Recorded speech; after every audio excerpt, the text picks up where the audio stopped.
sesuai dengan keadaan jiwanya. Kita tidak bisa kita serta-merta menyalahkan orang yang dia sejak kecil diingu oleh seorang Habib, ngaji pada seorang Habib, Habibnya kebetulan baik, nggak pernah berbuat salah. Kemudian hari ini kita mengatakan Habib itu bukan turunan Nabi, kemudian dia marah pada kita, kitanya balas marah. Jangan. Karena apa yang dia ketahui orang Habibnya itu baik. Kan Habib itu walaupun nasabnya palsu, nggak mesti orangnya semua jahat, enggak. Pasti ada yang baik. Manusia itu semuanya punya kecenderungan kebaikan dan keburukan yang sama, anak siapapun dia. Dan potensi seseorang anak Adam untuk menjadi orang besar dalam kehidupannya, anak siapapun, keturunan siapapun sama. Buktinya turunan Nabi juga banyak yang mabok. Orang ngaku turunan Nabi tapi mabok. Ngakunya turunan Nabi mabok, katanya harus dikasih beras, katanya kakinya lebih mulia daripada sorbannya kiai, walaupun dia tukang mabok. Naudzubillah, tidak ada ajaran Islam seperti ini. Kalau ada narasi-narasi yang demikian, itu adalah narasi penipu-penipu dari orang yang mengaku turun Nabi, padahal Nabi lebar dari dirinya, tidak ada kaitan antara dirinya dengan Nabi dari silsilah nasab dan akhlak, tidak ada. Yakin, serakin yakinnya 100% orang semacam itu yang mudah mabok, mudah menghina orang, mudah mengintimidasi, tidak suka direndahkan, kalau direndahkan sedikit aja marah, maunya dimuliakan. Itu bukan ciri genetik Rasulullah Muhammad SAW. Genetik Rasulullah itu genetik tawadu, bijaksana, sopan, jujur. Ada yang menghina dia senyum, itu genetiknya Rasulullah. Dan genetik Rasulullah itu miripnya bukan dengan mereka, tapi miripnya orang Wonogiri. Kalau dia dagang bakso, ada yang utang senyum, bayarnya besok. Besoknya ini mangkok ditempahin dengan dia. Ini akhlak orang Jawa itu asbahul akhlaqi bin Nabi sallallahu alaihi wasallam. Cuma ketawaduan ini sekarang jangan dipakai 100%. Orang yang terlalu tawadu gampang dijajah. Orang yang terlalu sopan gampang ditipu. Orang yang terlalu tawadu gampang dijajah, orang terlalu sopan gampang ditipu. Sama dengan orang yang selalu husnudzon, mudah sekali ditipu. Ada maling datang, kayaknya mau maling, bukan, kita juga nggak boleh suudzon, husnudzon aja. Padahal tampangnya udah kelihatan, tampang maling kan pelangap-pelongo segala macam. Lah husnudzon, kita kan hatinya nggak boleh suudzon pada orang. Akhirnya alhamdulillah laptop dan HP-nya hilang, lagi di meja. Dia ngambil air, dia balik lagi, laptop sama HP-nya sudah hilang oleh tamu yang dia husnudoni sendiri itu. Kita harus tawadu, tapi bukan merendahkan diri di hadapan bangsa lain. Kita harus sopan, tapi bukan berarti kita bisa ditekan. Kita harus berakhlak, tapi bukan berarti kita mau direndahkan. Kalau mereka ngomong anak perempuan mereka tidak boleh nikah dengan orang Wonogiri yang haplogrupnya O. Haplogrup O itu haplogrup orang Jawa, orang Cina, orang Jepang, turunan dari Prabu Brawijaya, itu haplogrupnya O. Turunan Prabu Siliwangi, haplogrupnya O. Kalau mereka mengatakan bahwa anak perempuan mereka tidak boleh nikah dengan orang Wonogiri laki-lakinya, maka mulai hari ini orang Wonogiri harus kompak. Tidak ada perempuan Wonogiri yang boleh dinikahkan dengan para pemalsu nasab. Kalau tidak nanti anak cucunya ya jadi tukang dusta itu. Mau anak cucunya jadi tukang dusta begitu. Harus kita ini berdiri tegak di hadapan bangsa yang congkak. orang Yahudi dalam ajaran Talmud. Ajaran Talmud ini ajaran daripada penyimpangan dari ajaran Nabi Musa. Nabi Musa itu kitabnya Taurat. Setelah Nabi Musa wafat, ada orang-orang yang menyimpangkan ajaran Nabi Musa. Ajarannya disebut apa ditulis dalam kitab namanya Talmud. Di dalam Talmud ini diajarkan orang Yahudi adalah khairus syu'ab, sebaik-baiknya bangsa di atas dunia. Selain orang Yahudi adalah binatang. Tidak boleh perempuan Yahudi menikah dengan selain orang Yahudi.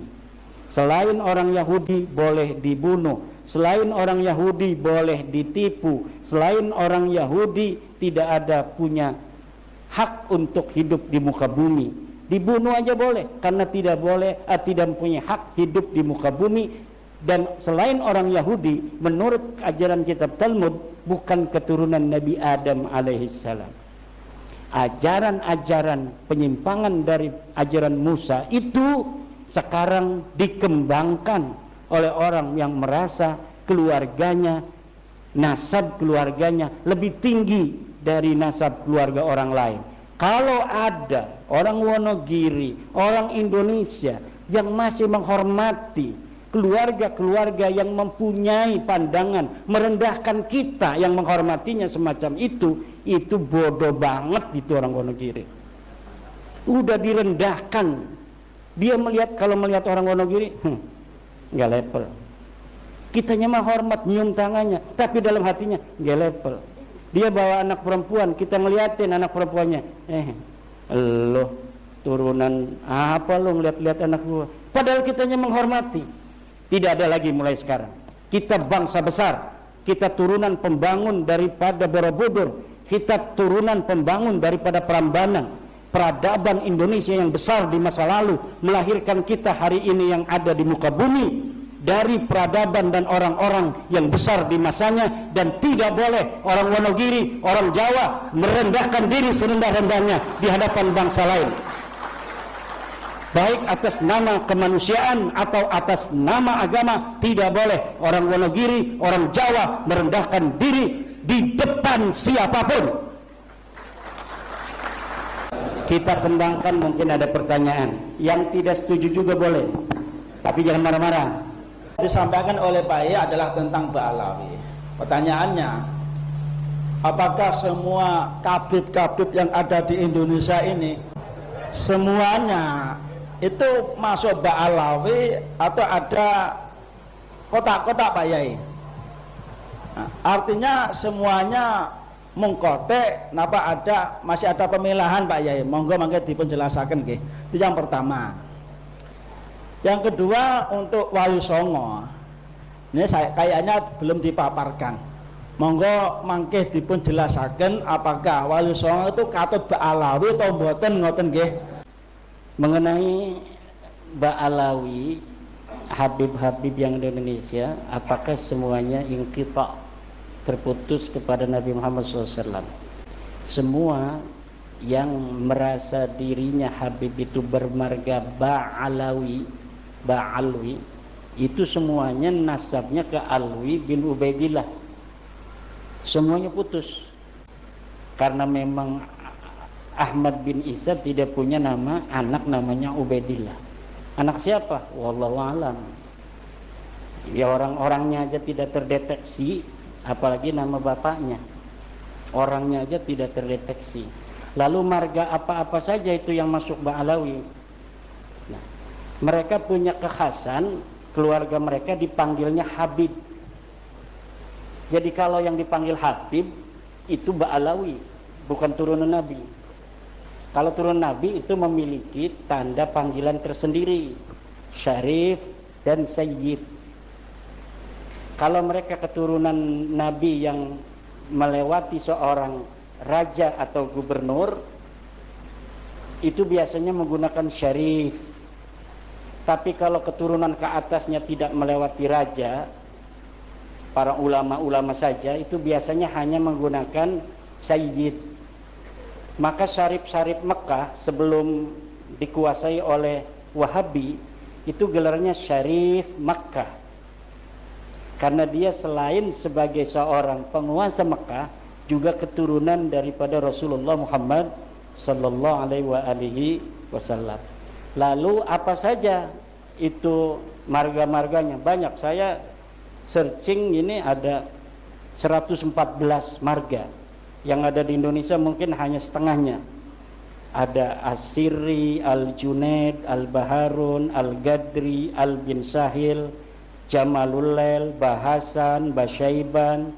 Basaiban ini ada Basaiban yang Al-Idrisi, yang bukan Ba'alawi ya, kayak Zulfikar yang punya anak Hefe itu Basaiban Al-Idrisi. Ada Basaiban Ba'alawi, ada Al-Habsi, Al-Syatiri, Al-Jufri, Al-Kaf, Al-Bait, Al-Bilfaqih, Al-Jabhan, Al-Dualani, Al-Ghaizah, Al-Ba'ali, Al-Hamil, Al-Kenaiman, Al-Bar, tuh Ahmad Al-Bar tuh yang bisa nyanyi rock, itu Ba'alawi itu. Asy-Syarwi, Al-Hiyyid, Al-Khamur, Al-Bahdak, Asy-Syarim, Al-Ba'mar, Al-Hakam, Al-Bahri, Al-Ghosasi, Al-Rakhelah, Al-Bakriyah, Al-Babduna, banyak sekali. Tinggal dicari yang Ba'alawi. Pokoknya setiap Ba'alawi itu dia bernisbat pada Alwi bin Ubaidillah yang mengaku sebagai keturunan Ahmad bin Isa. Ahmad bin Isanya ini telah terkonfirmasi kitab-kitab sejarah dan kitab nasab, dia seorang turunan Nabi. Wafatnya 345. Maka Ubaidillah ini keturunannya di abad 9 mengaku bahwa Ubaidnya ini keturunan dari Ahmad bin Isa. Pada zaman Ahmad bin Isa belum ngaku. Jadi ngakunya itu setelah 550 tahun wafatnya Ahmad bin Isa. Kalau ngakunya di abad itu nggak mungkin diterima kan, karena anak Ahmad bin Isanya marah. Tapi dengan berjalannya waktu, semakin menyebar itu keturunan Ahmad bin Isa, kesempatan orang untuk mengaku keturunan siapa saja itu kan terbuka. Masalahnya terbukti tidak secara data sejarah dan data nasab, itu saja. Kemudian mengenai pertanyaan selanjutnya, Wali Songo nasabnya ke Ba'alawi bukan. Orang-orang Ba'alawi Habib mencatat dalam kitab mereka seluruh Wali Songo keturunan Ba'alawi. Itu pada tahun berapa? Baru pada tahun 1984. Kitab cetakan Samsud Dhohiro yang ditambahi. Dulunya tidak masuk. 1984 cetakan baru kitab Nasab Ba'alawi mencantumkan terutama Kesultanan Banten yang dicantumkan sampai hari ini ada di dalam kitab Samsud Dhohiro itu. Kita ini mantan Ba'alawi.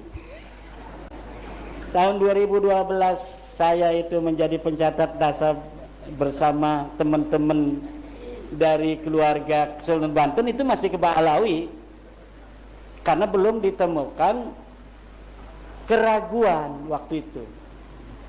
Nah, keraguannya timbul ketika kitab nasab mereka itu mencatat Samsud Dhohiro itu keluarga Kesultanan Banten, kemudian keluarga lain seluruh Wali Songo, hanya dicatat beberapa generasi bahwa ini ke apa Ba'alawi gitu, tapi tidak dicatat sampai bawah. Kalau Kesultanan Banten dicatat sampai bawah, sampai tahun 1808. Jadi sampai Sultan terakhir Sultan Sapiuddin.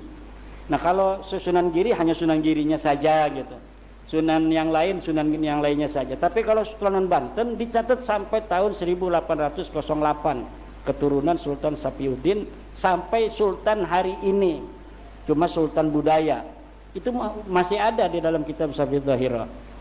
Nah, setelah diteliti, betulkah ini Ba'alawi merupakan leluhur Wali Songo? Ternyata kitab-kitab manuskrip yang sekarang mulai orang itu paham setelah ada bab nasab ini pada penasaran, mencari-cari kitab-kitab di rumah-rumah mereka yang tua-tua. Kemudian Kesultanan Cirebon dia punya manuskrip yang gak boleh dibuka-buka, katanya pemali kalau dibuka.